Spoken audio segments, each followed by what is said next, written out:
Hello everyone, welcome back to my YouTube channel. और ये advance liquidity trading course का second video है, जिसके अंदर हम लोग जानेंगे लिक्विडिटी पूल क्या होता है।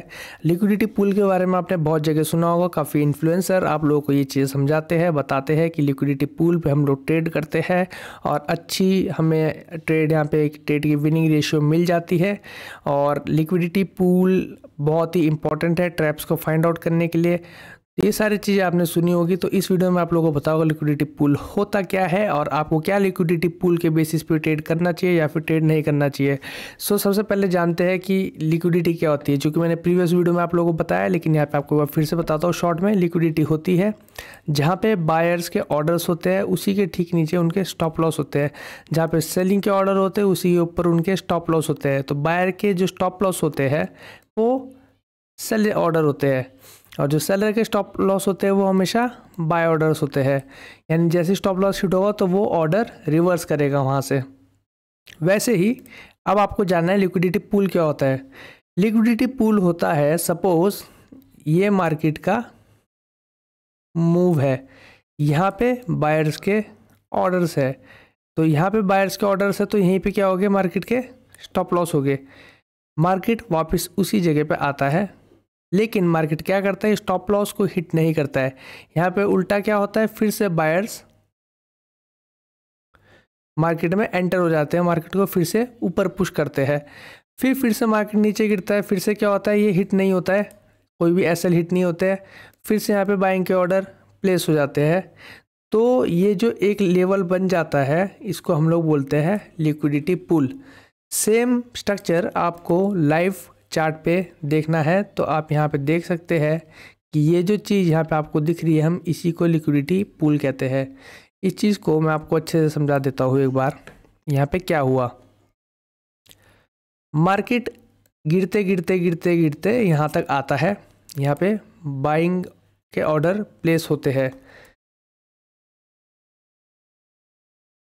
यहाँ इसी के ठीक नीचे इधर कहीं पे स्टॉप लॉस हो गए, मार्केट वापस आता है, लेकिन यहाँ पे और बायर्स एंटर करते हैं और यहाँ पे और स्टॉप लॉसेस तैयार होते हैं।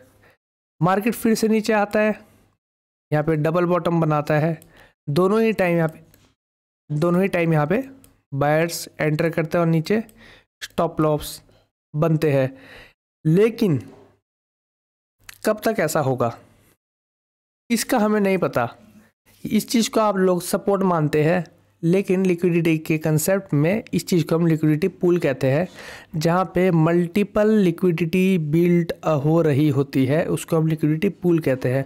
तो ऐसे केस में क्या होता है, जब भी मार्केट इधर पहुँचता है और इसको तोड़ने की कोशिश करता है, तो ये जितने भी स्टॉप लॉस है, ये सारे स्टॉप लॉस हिट होते हैं और सब सेल ऑर्डर में कन्वर्ट होते हैं, जिसकी वजह से ये मूव हमें देखने को मिलता है।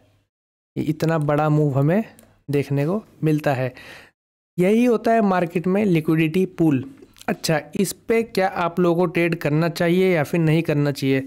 तो मैं कहता हूँ कि इस पे आप लोग ट्रेड कर सकते हो, अगर आपको कंफर्मेशन मिल जाता है कि ये वाला जो इधर आपने देखा है कि ये वाला जो कैंडल है, लेट मी इरेज दिस।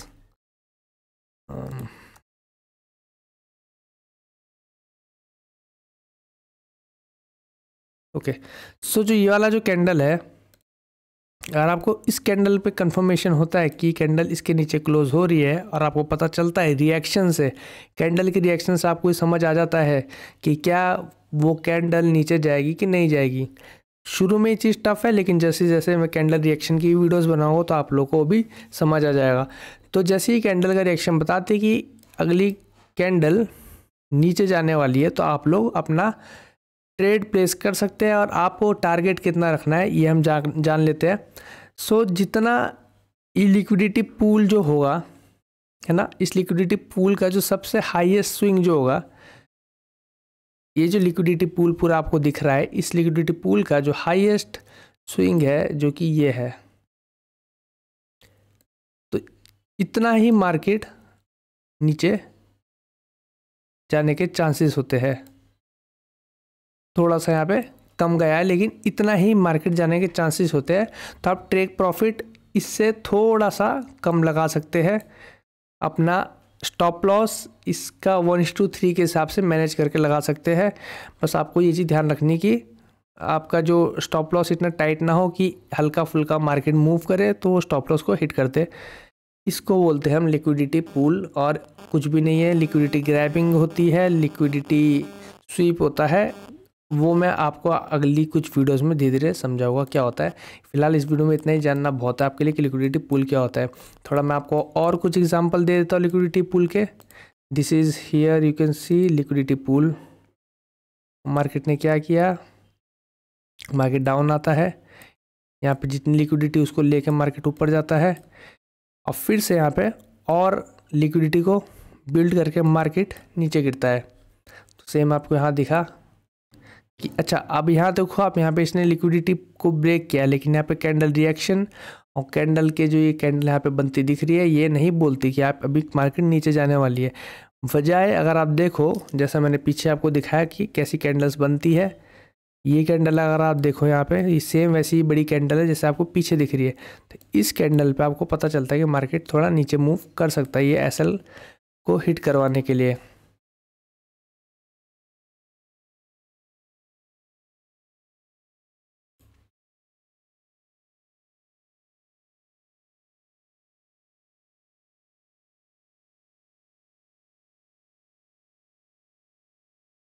यहाँ पे कोई लिक्विडिटी पूल नहीं है, इसको स्टक बोलते हैं। मार्केट स्टक हो चुकी है, ऐसी जगह पे आपको अवॉइड करना है।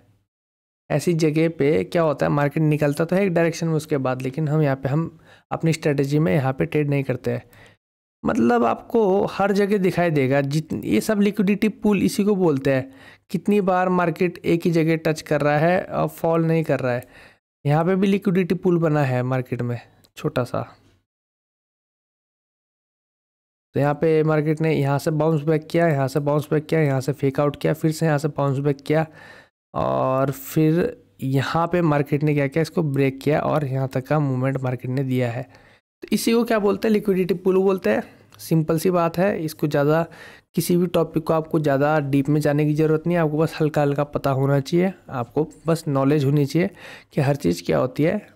हमारी स्ट्रेटजी कहती है कि आपको लिक्विडिटी पूल पे ट्रेड नहीं लेनी है। आगे आगे वीडियोस में और भी आप चीज़ें सीखोगे, मैं बताऊंगा आपको किस ट्रेड पे आप लोग सक्सेसफुल हो सकते हो। जिस तरह मैंने एक अपना एज ढूंढा और इतने सालों से मैंने उसी चीज़ को प्रैक्टिस की और मैं खुद उसमें प्रॉफिटेबल बना हूँ। मैं बहुत ज़्यादा तो नहीं कह सकता कि मैं बहुत रिच हो गया या कितना कुछ मैंने एक ट्रेड या एक स्ट्रेटेजी से कर लिया, लेकिन मैं इतना कह सकता हूँ कि हाँ, जितने साल मैंने मेहनत की वो चीज़ सक्सेसफुल हुई है। तो वो सारी चीज़ें मैं आपको आने वाली वीडियोज़ में टीच करूँगा। सो इस वीडियो में इतना ही।